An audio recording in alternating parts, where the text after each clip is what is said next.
निरमा ने अपनी स्टार्टिंग एक प्रोडक्ट से की और आज जाकर कंपनी $1 बिलियन से भी ज़्यादा की सेल्स जनरेट करती है। ऑल्दो निरमा के प्रोडक्ट्स ना मार्केट में सेल होते हुए भी नहीं दिखते, तो फिर कंपनी इतनी सेल्स जनरेट कर कैसे पाती है?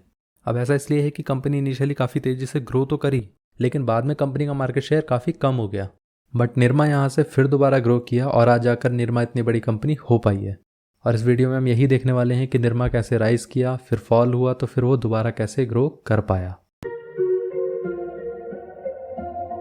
निरमा की स्टार्टिंग 1969 में हुई थी। उस समय मार्केट में डिटर्जेंट बनाने वाली कंपनी सिर्फ एक ही थी जिसका नाम था सर्फ, और उस समय सर्फ बहुत महंगा मिला करता था। 1969 में एक एवरेज इंडियन की मंथली इनकम 100 रुपये से भी कम हुआ करती थी और उस समय सर्फ मिला करता था 13 रुपये का। इसलिए सर्फ को ज़्यादातर रिच लोग ही अफोर्ड कर पाते थे, पुअर और मिडिल क्लास लोग अफोर्ड कर ही नहीं पाते थे। वहीं निरमा के फाउंडर ने एक डिटर्जेंट बनाया जिसका दाम सिर्फ 3.5 रुपये था। अब प्रोडक्ट तो उन्होंने बना लिया, लेकिन उसे मार्केट में सेल करने के लिए ना तो उनके पास डिस्ट्रीब्यूटर थे, ना ही होलसेलर और ना ही रिटेलर। तो उन्होंने क्या किया कि खुद ही अपने डिटर्जेंट को डोर टू डोर सेल करना शुरू कर दिया। शुरू के कुछ दिनों में ही उन्होंने इतना तो कर ही लिया था कि 10 से 15 पैकेट वो डेली के सेल कर लेते थे। और इसी तरीके से जब कंपनी की सेल्स बढ़ने लगी तो उन्होंने अपनी रिटेल प्रेजेंस को भी बढ़ाना शुरू कर दिया और अपना डिस्ट्रीब्यूशन नेटवर्क भी बड़ा करना शुरू कर दिया। और ऐसे ही धीरे धीरे करके निरमा अपने होम टाउन में फेमस होने लगा और 10 साल के अंदर अंदर निरमा इतना बड़ा हो गया कि पूरे गुजरात में फैल चुका था। लेकिन अभी गुजरात के बाहर निरमा को कोई इतना नहीं जानता था, जिसकी वजह से गुजरात के अलावा बाकी के शहरों में निरमा की इतनी डिमांड भी नहीं थी।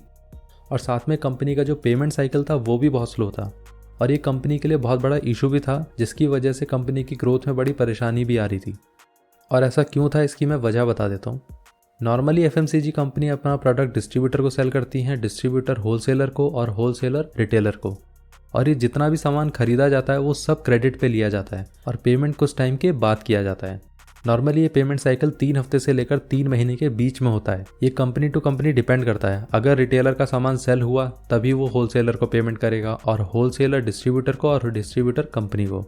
जो या तो नए ब्रांड होते हैं या ऐसे ब्रांड जो स्ट्रगल कर रहे होते हैं, उनके केस में पेमेंट साइकिल बहुत ज़्यादा लंबा होता है, क्योंकि अगर रिटेलर के पास का सामान बिका ही नहीं तो फिर रिटेलर होलसेलर को पेमेंट कहाँ से करेगा और होलसेलर डिस्ट्रीब्यूटर को पेमेंट नहीं करेगा और इसी तरीके से कंपनी का पेमेंट बहुत ज़्यादा डिले होता जाएगा। ऐसे में डिस्ट्रीब्यूटर अपनी तरफ से कोई रिस्क नहीं लेता है और कोई एडवांस पेमेंट भी नहीं करता है। अगर इन्वेंट्री सेल हो गई तो वो पेमेंट कर देगा, नहीं हुई तो फिर वो नहीं करेगा। लेकिन जो एस्टेब्लिश ब्रांड होते हैं उनके केस में डिस्ट्रीब्यूटर दिए हुए टाइम के अंदर ही अंदर पेमेंट कर देते हैं, चाहे फिर वो सामान सेल हुआ हो या नहीं हुआ हो, क्योंकि उन्हें पता है कि आज नहीं तो कल ये सामान सेल हो ही जाएगा। और यही सेम पेमेंट वाली प्रॉब्लम निरमा के साथ भी थी। अब इन्हीं प्रॉब्लम को सॉल्व करने के लिए कंपनी ने क्या किया, पहले तो अपनी मार्केट से सारी इन्वेंट्री वापस मंगा ली और लगातार 1 साल तक निरमा का ऐड किया और ये ऐड बहुत फेमस भी हुआ। इनफैक्ट आज भी लोग निरमा के उस फेमस जिंगल को जानते हैं। लेकिन इस ऐड में ऐसा क्या खास था जिसकी वजह से ये इतना पॉपुलर हो गया? इसके 2 रीज़न थे। पहला, उस समय बहुत कम लोगों के पास टीवी हुआ करता था, ज़्यादातर लोगों के पास रेडियो होता था। ऐसे में कंपनी अगर नॉर्मल तरीके से टीवी कमर्शियल पब्लिश करती, जैसा ज़्यादातर कंपनियां करा करती थी, तो वो सिर्फ टीवी व्यूअर्स को ही टारगेट कर पाती, लेकिन बाकी लोगों को टारगेट नहीं कर पाती। इसीलिए कंपनी ने अपना ऐड एक जिंगल के फॉर्म में बनाया और इस जिंगल का असर ये हुआ कि जिन लोगों ने निरमा का प्रोडक्ट नहीं भी देखा था वो भी निरमा के बारे में जानते थे।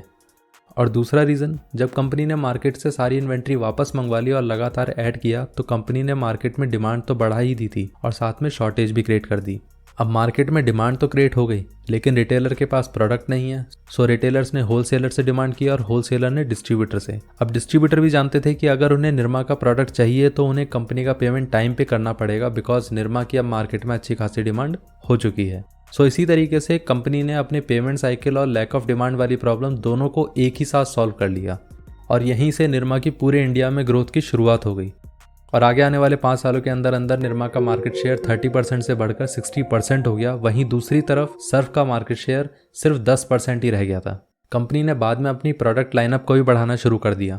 डिटर्जेंट पाउडर के साथ साथ डिटर्जेंट बार, डिशवॉशिंग बार और साथ में डिफरेंट कैटेगरी के बाथिंग सोप और कंज्यूमर गुड्स भी लॉन्च करना शुरू कर दिए। कस्टमर के दिमाग में निरमा अपने ब्रांड को बहुत अच्छे से पोजीशन कर पाया था, इसीलिए जितने भी प्रोडक्ट आगे जाकर कंपनी ने लॉन्च किए वो ज़्यादातर निरमा ब्रांड के नाम से ही लॉन्च किए। ऑल द स्ट्रैटेजी से कंपनी को बहुत फ़ायदा भी हुआ, लेकिन इसी स्ट्रैटेजी का बाद में कंपनी को नुकसान भी हुआ और वो कैसे हुआ वो तुम्हें अभी थोड़ी देर में पता चल जाएगा। अब देखो, निरमा का डोमिनेंस किस वजह से था मार्केट में? सिर्फ उसके लो प्राइस की वजह से। कभी ना कभी तो ऐसा होगा कि दूसरे कॉम्पिटिटर्स भी मार्केट में आएंगे और अपना प्रोडक्ट भी लो प्राइस पे सेल करना शुरू कर देंगे, और ऐसा हुआ भी। 1987 में रोहित सर्फेक्टेंट नाम की एक कानपुर बेस्ड कंपनी थी जिसने घड़ी नाम से एक अपना डिटर्जेंट लॉन्च किया।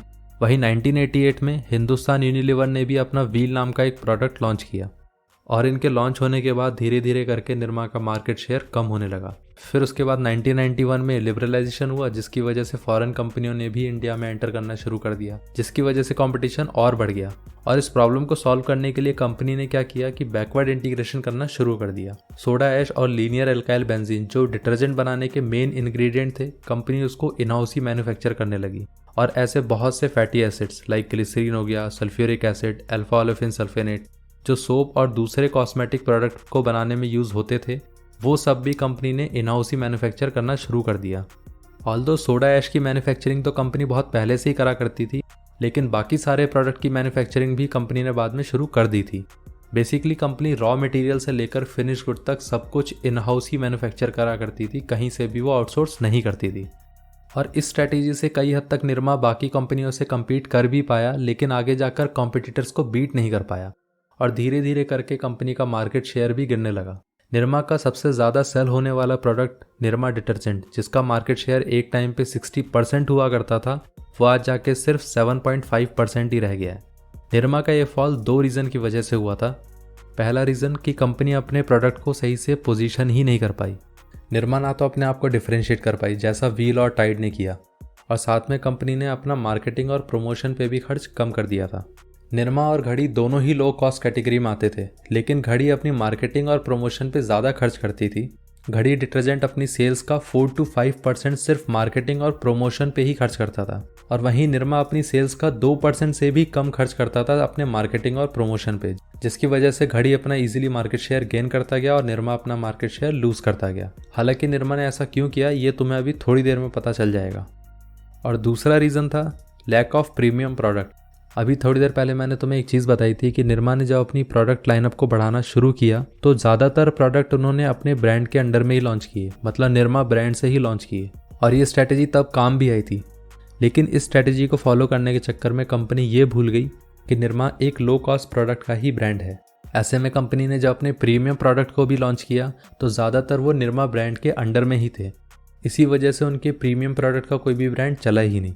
वहीं प्रॉक्टर एंड गैम्बल और हिंदुस्तान यूनिलीवर जैसी बड़ी कंपनियां किसी भी प्रोडक्ट को लॉन्च करती थी तो उसका प्रीमियम ब्रांड अलग नाम से लॉन्च करती थी और अफोर्डेबल सेगमेंट का ब्रांड अलग नाम से लॉन्च करती थी। जैसे प्रॉक्टर एंड गैम्बल के केस में प्रीमियम डिटर्जेंट है एरियल और अफोर्डेबल सेगमेंट का डिटर्जेंट है टाइड। सेम एचयूएल के केस में प्रीमियम ब्रांड है सर्फ और अफोर्डेबल सेगमेंट का ब्रांड था व्हील।